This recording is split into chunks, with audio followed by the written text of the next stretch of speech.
see the pipe closer? That's why you have kidney problems. You have problems urinating. Okay? So, so we know that prostate cancer, who knows that prostate cancer is very common in Jamaica? You know? It's the #1 cause of death, cancer death in Jamaica.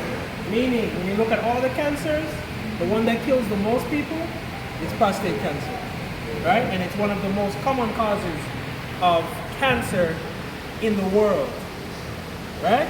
Prostate cancer, breast cancer, cervical cancer, and colon cancer, and lung cancer are the most common causes of cancer. All right?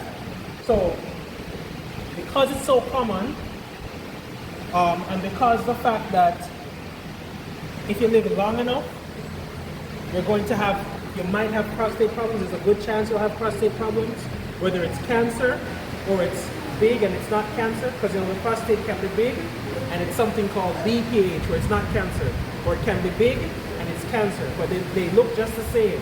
Even when you're urinating and they're causing problems, they can cause almost the same problem. So you can't tell them to see a doctor, you understand? Right, because it's so common, let me say something before I go there. So, when the prostate is getting big, there are some things that you might experience, right? Which is what? Anybody tell me? Yes, 3-4 times a night to urinate. Start to go often. Can I keep it going? When you go to urinate, you have to force it out.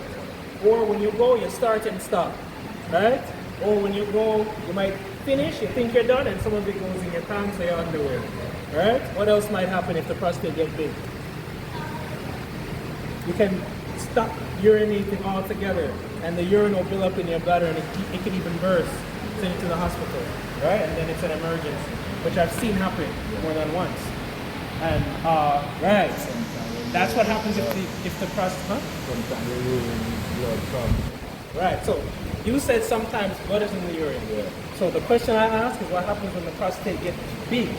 Getting big alone won't give you urine in the blood. But if it's prostate cancer, you might get some blood in the urine. Alright, so that's the difference. You can have the prostate big, remember, and it's not cancer, or you can have it big and it's cancer. So when it's cancer, you can have blood in the urine. It can spread to the bones in your spine and cause you to not be able to walk if it lasts too long. It can also make you have problems when you're having sex, where you're unable to have sex, where you go and you have to start and you have to stop halfway in between, things like that. It can also cause pain when you have prostate cancer. If it's been there for a while, it can start to hurt. And cancer pain is a terrible pain. One of the worst type of pain in the world, right? Yeah, those are the main things that can happen. So would you have pain in the back also? Sorry? Would it cause pain in the back also? If it spreads to your spine, bone pain is the second worst pain behind cancer pain. Alright? Really bad pain. So, those are the things that can happen. So, we know that it's common, right? Yeah. So, because it's so common, we have to talk about the things that might put you at risk of getting prostate cancer. Alright? There are some things about you that might put you at risk. Some of the things that can put you at risk, you have some control over it. And some of the things you don't have control over. Alright? Anybody can tell me what are some of the things that we don't have control over that can put us at risk of getting prostate cancer as men? Some things you can't control. You can't change that. Urination? No man. Some things about you. Oh. Like I'm from Yalas. That's where I'm from, right? So some things about you that can put you at risk of getting prostate cancer. Anybody know anything? Well, you have to be a man. We know that. Well, yeah. Stuff that you eat. Your age. Stuff that you eat. Oh, the stuff that you eat. Right, your diet. Yes, your diet can put you at risk. Right, so your diet can put you at risk, but that's something that you have a little control over, right? So I'm asking for the things you don't have any control over first. Some things that are natural to you almost. Right, so your age is one. The older you get, the more likely you are to get prostate cancer. Anybody can tell me anything else? You know the answer, you know? Because when I say it, you're going to say, oh. What have you heard of me? All right, your family history. I was gonna If go persons there. in nobody do it. Nobody do it. So if persons in your family have prostate cancer, that puts you at risk of getting prostate cancer as well. So if my father or my brother had prostate cancer, I'm at risk of getting it. So I have to be extra careful. That's why I'm here. That's why I'm here. That's why you're here. So you have to start to get tested a little earlier than everybody else, right? Also, your genetics, your genes, which is a little different than your family history. Let me tell you why. There are some genes that can give women breast cancer, right? There's some changes in the genes, I should say, that can give women breast cancer. If you see a lot of women in your family getting breast cancer, your family might have a condition that could give men prostate cancer too. Let me say it again. So if you have 3 aunties with breast cancer and your mother have breast cancer and your sister have breast cancer, your family might have a condition and it's more than one. So it's not just one you have to look out for. That in the genes that can give you prostate cancer. Yes. Right? Same way, flip it around. If a lot of people in your family have prostate cancer and you're a woman, your family might have the gene to give you breast cancer.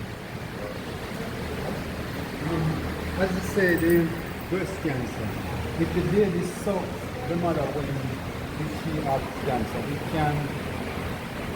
the baby can come with it, or it will develop cancer. No. So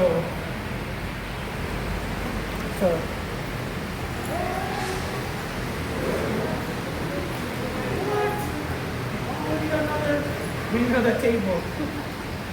Oh no, we're good. All right. So, sorry about that. So, if the baby sucks on the breast and the woman has breast cancer, can you pass it on? Very unlikely. Very, very, very unlikely. Better you play the lotto or the jackpot. A better chance. It's not impossible, you know, but it's very unlikely. Very, very unlikely. You understand? The baby will get it from day one. I've never heard of it. Never heard of it. All right. So the only way to get cancer from one person to the other is to cut out the cancer and put it in the next person. No, serious. Yeah, if you cut out cancer and put it in somebody else, it will grow as cancer in that person. That's the only way. You can't get it like but it's possible to cut it out. That's why when you are getting blood or if you're doing a organ transplant, you have to be very careful. Because if you transplant an organ that has cancer, it will give the person cancer. Right? All right. So we talked about some of the things that you can't change.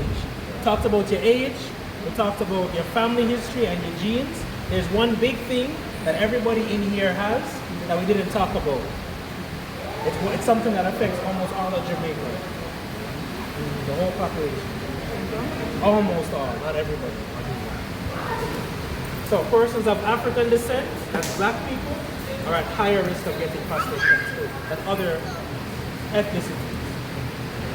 Right? And the risk, that's actually age and being black, is the 2 biggest risk factors to getting, other than being a man, of course. Those are the 2 biggest risk factors, right? So, because we know that most of the population of Jamaica of African descent, because we know that as they get older, your prostate more than likely will get big, whether it's cancer or it's not cancer, right? We also, we didn't talk about the things that you can change that'll put you at risk of getting prostate cancer. Sorry about that. So we talked about what you can't change, your age, your genes, your race, but there are things that you can change. We talked about diet, right? What about the diet will put you at risk of getting cancer, prostate cancer? What you eat, yeah, what, like, give me an example. Greasy food. Greasy food, all right. Don't get that. Greasy food. What else? Too much KFC. Too much KFC. KFC, what else? That type of food has a name, you know. So greasy food, KFC. Curry now. So greasy food, KFC, the snacks you buy at the shop. Those are called what? There's a name. Processed foods.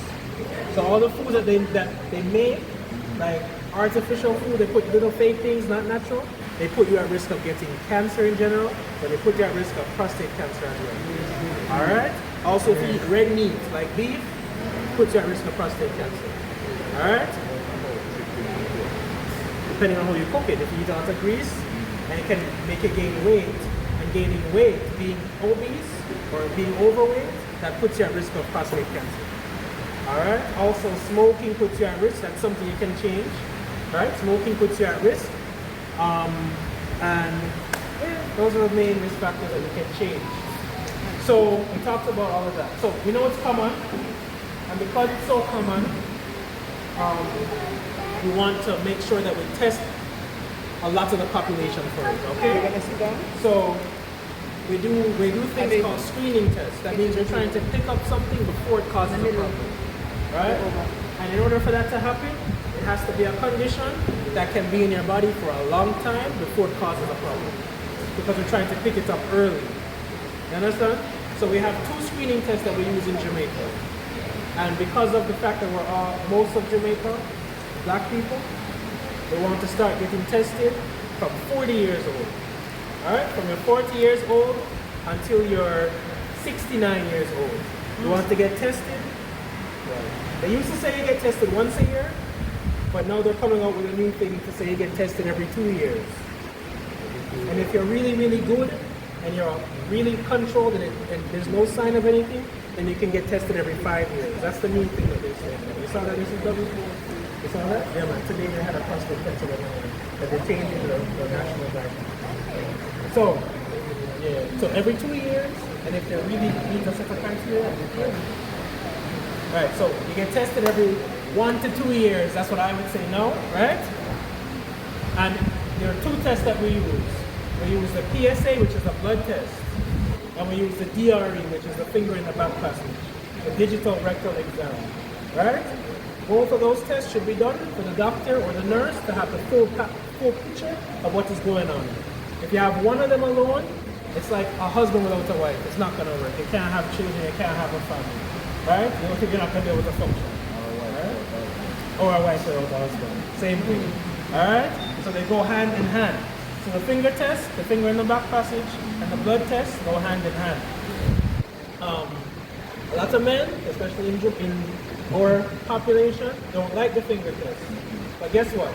The men who don't like it, when they're stuck, they're not able to have sex anymore, or they get paralyzed, they can't walk anymore, that's the time they come and say, please, remember last time? You said, I told you I don't want it, I want it. No, please, I beg you. No, do it now. I said, all right, hold on. Just hold on a second. We're not going to fix it today. I'll do it for you. Just hold on a second. Let's talk first. Yeah? No, I want it now. Right? You understand? So don't wait until it becomes a situation where you have to go to hospital and the doctor has to check your prostate with the finger 5 times a day because you waited too long. Just do not get the test done 1 time every 2 years. You understand? Let me say that again. If you have a prostate problem and it ends up being, and it turns out that it's cancer when they test it, the doctor, you're going to be on the ward and the doctor's going to test your prostate with their finger 5-6 times a day. To me, that's not worth it. Especially when you can catch it early and treat it. Because they wouldn't test everybody if the treatment wasn't available. And if the treatment didn't work, they wouldn't test everybody. The treatment works and it's available. Any man you see with prostate cancer, very good chance, 9 times out of 10, unless they're very, very unlucky, 9 times out of 10, they waited too long to get tested. If you see they have prostate cancer and it caused a problem, it's because they waited too long. Because almost all men, if they get tested how they're supposed to, they're going to catch it early enough to treat it and be cured. That's how effective the treatment is. Right? So the last thing I'll say is, if the blood test or the finger test or both, something is wrong, the doctor will send it to the specialist. The prostate specialist will then take a little sample of the prostate, a biopsy. Take a needle and take a little sample. Get it tested and see if it's cancer or if it's not cancer. Because the prostate blood test can be high for a lot of reasons. If a man rides his bike, he rides it for a mile or so, it can be high. If a man has an infection or a sexual infection, it can be high. If a man had some trauma, got into a car accident, and damage down here, it can be high. If a man just had sex recently, the prostate blood test can be high. And the prostate blood test can also be high if it's the condition I said will make the prostate big and it's not cancer, it can be high at that time as well. So you can't use the blood test alone and tell. It's me? Okay. All right.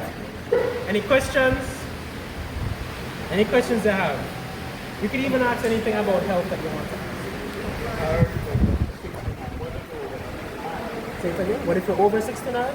Very good question. I mean, you're paying attention. So, under 40 years old, right, the age is from 40 to 69 that we test everybody no matter what. It does not mean that you cannot get tested if you're over 69 or if you're under 40 years old. If a close family member, a brother or a father, got prostate cancer when they're 45 years old, you should get tested 10 years before they found out they had prostate cancer. So if they found out at 41 years old, you should get tested at 31 years old. That's when you should start getting tested. If they found out when they were 39 years old, you should start getting tested at 29 years old. Alright? So it depends.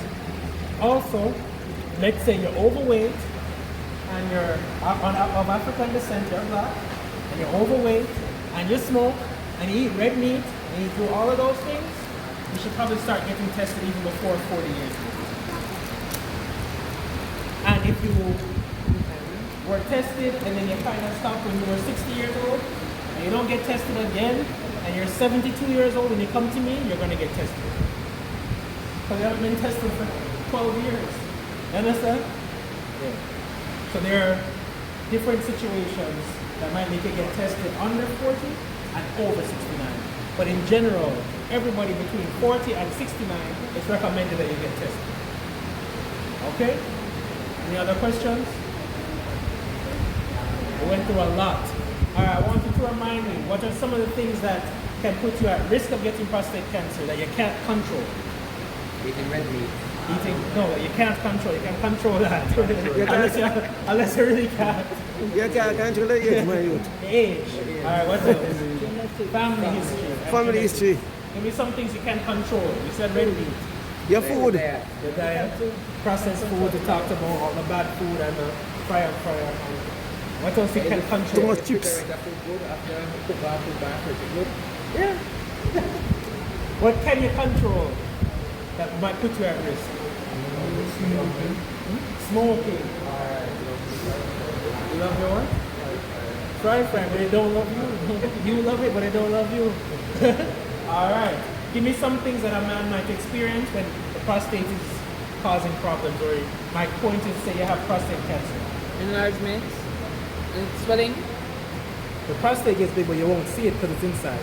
But what can it do when it gets big? Remember it's sitting below the... Block you from peeing. Problems with peeing, right. What else?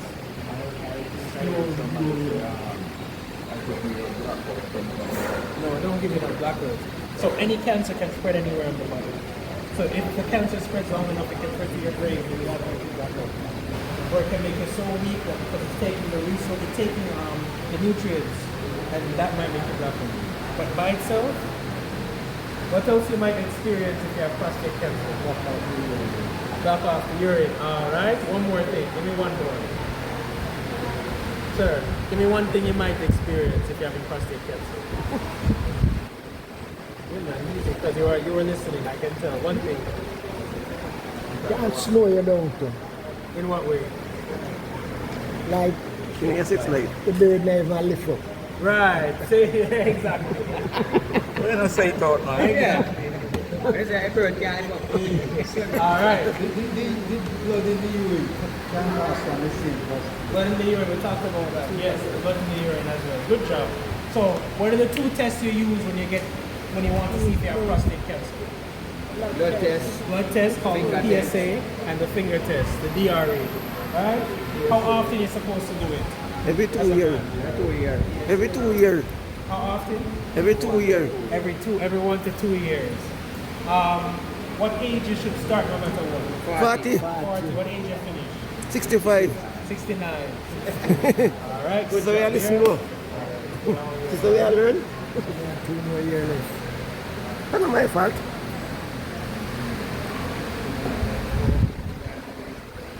Why the finger part, me not like. Now that's not supposed to happen. Eh? Mana finger bottom.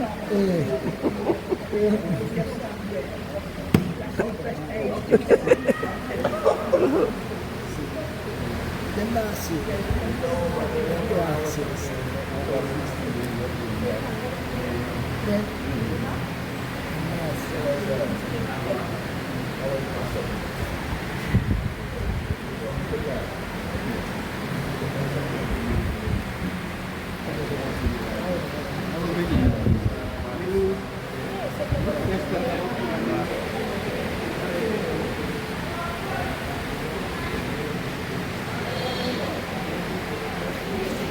So right now, whoever is first, for drive number one, you can start to go register. Drive number one, right? You know, whoever is first, yeah.